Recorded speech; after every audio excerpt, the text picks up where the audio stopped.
یا ایھا الرسل، اے میرے رسولو، کلوا من الطیبات واعملوا صالحا، دو چیزوں کا حکم دیا کہ تم پاکیزہ اور عمدہ چیزوں میں سے کھاؤ اور نیک اعمال کرو۔ کلوا من الطیبات، طیبات کہتے ہیں پاکیزہ اور نفیس صاف ستھری چیزیں، وہ چیزیں جس کو نفیس طبیعت والے اچھے لوگ اس کو پسند کرتے ہوں۔ اور ظاہر ہے کہ شریعت نے پاکیزہ چیزوں ہی کو حلال رکھا ہے۔ جو چیزیں شریعت میں حرام ہیں وہ پاکیزہ اور نفیس نہیں ہیں۔ اچھی طبیعت والے لوگ اس کو پسند طبعاً بھی نہیں کریں گے، شرعاً تو وہ جائز نہیں، طبعاً بھی لوگ اس کو پسند نہیں کریں گے، گھن آئے گی، وہ چیزیں شریعت میں ناجائز ہیں۔ تو طیبات کا مطلب ہوا پاکیزہ بھی ہو اور حلال بھی ہو۔ تو اب آیت کا مطلب ہوا کہ میرے رسولو تم پاکیزہ اور حلال چیزوں کو کھاؤ، ایک چیز کا یہ حکم ہے۔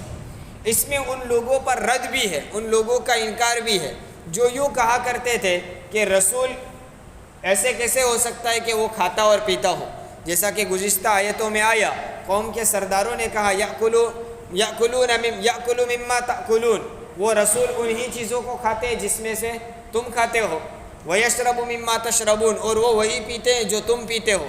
ان کا گمان یہ تھا کہ رسول کھاتا پیتا نہیں ہونا چاہیے، انسانوں کی طرح نہیں ہونا چاہیے۔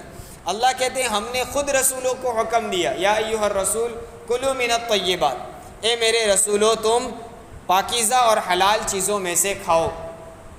اس سے ایک بات یہ بھی سمجھ میں آئی کہ جن مذاہب میں اپنے علاقے، شہر اور لوگوں سے الگ تھلگ ہو کر جنگل میں اور پہاڑ کی چوٹیوں پر رہ کر زندگی گزارنا، جس کو سنیاس لینا بولتے ہیں، کہ کوئی آدمی ان کا پنڈت یا ان کا سادھو سنیاس لے لیتا ہے، اب کھاتا پیتا نہیں ہے، فاقوں پر فاقے برداشت کرتا ہے، لوگوں سے ملنا جلنا بند، گھر والوں کے پاس بھی آنا نہیں، بس اکیلا رہ کر اپنے دھرم کی عبادت کرتے رہنا، جس کو وہ سنیاس بولتے ہیں، اس کو اردو میں رہبانیت بولتے ہیں۔ یہ بھی شریعت اسلامیہ میں درست نہیں۔ اللہ تو رسولوں کو ہی حکم دے رہا ہے کھانے کا، رسولوں سے بڑھ کر اللہ کا کوئی نیک بندہ اور ولی نہیں ہو سکتا۔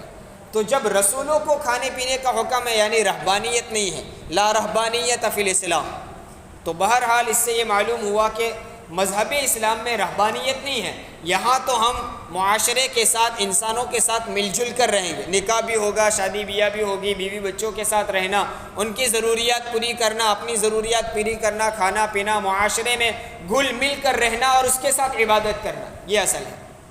تو یا ایھا الرسل کلوا من الطیبات، پاکیزہ چیزوں کو کھاؤ، حلال چیزوں کو کھاؤ،